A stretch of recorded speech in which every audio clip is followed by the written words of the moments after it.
Are you feeling some kind of way? I mean, like all fucked up because of how the world seems all fucked up currently?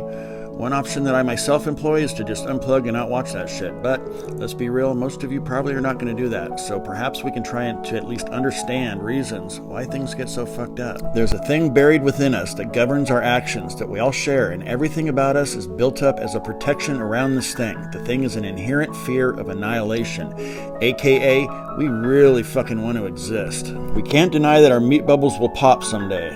Physical death is fucking obvious, but we find band-aids to put over the fear of annihilation or calming salves such as religion or belief, and we say, okay, my body's going to die, but that's cool because I've got a soul that will carry on and I will continue to exist. Now, to be clear, I've got nothing against religion or belief. I don't give a shit what people do, and I'm not saying that there is or is not a soul. That's not what this is about. So let's just table that shit for the sake of discussion. What I am saying is this: reality is really fucking strange. We observe objects of reality, and yet reality is comprised of fields within fields, and yet somehow it's also fucking particles. And said particles formed within dying stars have clumped into electric stardust meat golems that have woken up and said, oh shit, I'm particles, and I'm a fucking me, a particle-based individual in a weird-ass quantum field world. Through evolution, we formed a psychological scaffolding called the ego.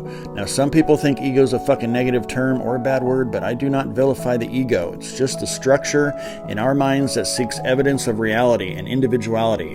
A reality generator collapsing probability waves into objects of the world and self-assigning attractions and aversions and holding it all together that we may define ourselves as a fucking me. Pretend you're dreaming this shit right now. Look around and ask what parts of this dream are not me.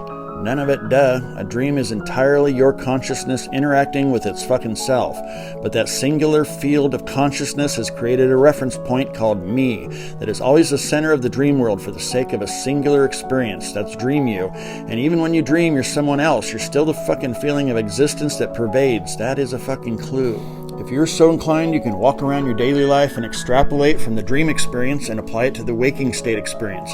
This one right here where you're looking at my glorious fucking mustache. And perhaps get a sense that the shit going on in reality is quite a bit more interesting than the 0.0035% of it that our eyes can fucking perceive. But anywho, in our waking state, we too are sort of just a cosmic reference point. And to us, it seems like we're the center of the fucking universe, and all things happen to us through our sense organs, the data of which are then categorized by the mind and run through the ego, and the ego always asks, does this support or deny my existence? I mean, that's its fucking job, to provide evidence that you are you so you can move through the persistent illusion of reality so that perhaps the one dreamer can dream itself in every possible iteration of what it's not, but which of course it is. Life is but a dream, sweetheart. Kinda. All of our attractions and aversions and neutrality is what the ego uses to enforce the idea of itself.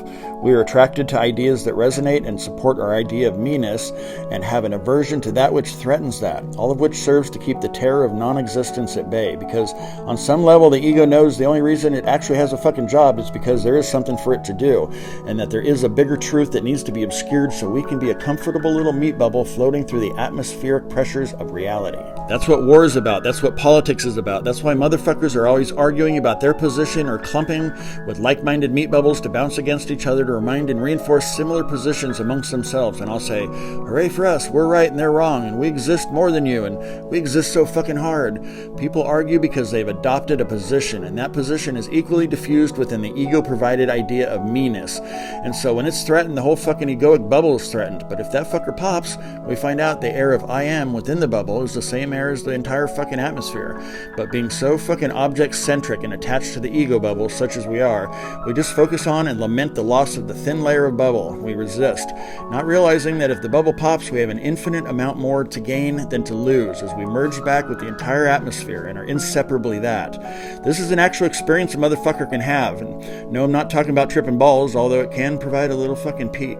If you don't agree with somebody, no matter how much of a dumbass they are or how ridiculous their position seems, know that your ego is reacting to protect you from the unnecessary but inherent fear of annihilation. Can you get over yourself just enough to identify that quiver in you, to understand the dynamics at play? It's the inner protection that presents the same in everybody. It presents as, I'm fucking right and you're fucking wrong, quit being a dumbass. And we wonder why the world seems so fucked up. It's because everyone's egoic scaffolding is providing the wiring and circuits for the wakeful emptiness of existence to enter into a self-generated reality of collapsed quantum waves that look like particles, if you're made of particles, feels, and all those varied realities feel real and are solidified in our own perception as valid, so that we don't have to get anywhere near that barely gleamed totality that the ego is terrorized by and constantly keeping at bay. Some people argue to defend their position. Some attack opposing positions to reinforce their own. Sometimes groups of motherfuckers who have agreed on a paradigm go attacking other motherfuckers with a different paradigm. You know, maybe the ego is kind of an asshole after all, but what we actually are is not the ego or even our thoughts. And if we seek understanding of how we are made up mentally by careful observation, we can extrapolate that to all the other apparent fucking meat bubbles. And instead of becoming activated, we activate our own understanding. And a deep understanding of our own nature can lead to compassion for the varied and equally valid constructs of the perceived reality of the others, even the dumbasses.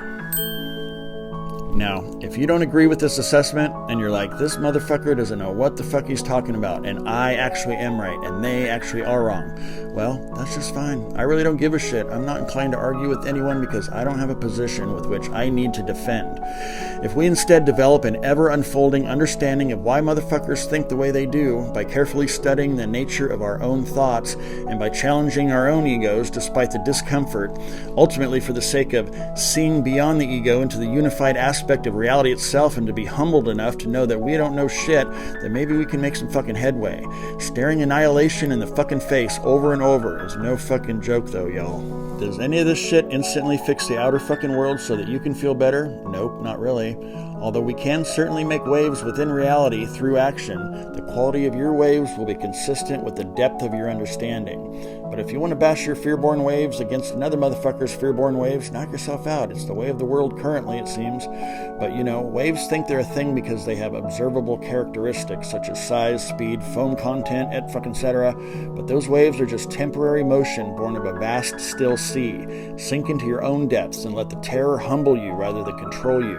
You are a salient and saline amnesiac, a fluctuation in the stillness of the vast and wakeful sea with everything to gain. So go make waves or dive into yourself in accordance with your nature. You can't really do it wrong, but neither can anyone else. If you want to change the fucking world, first try changing your fucking self, because if you can't change your fucking self, you won't be able to change the fucking world. And if you do change your fucking self, the world will fucking conform and flood into you. Toodaloo.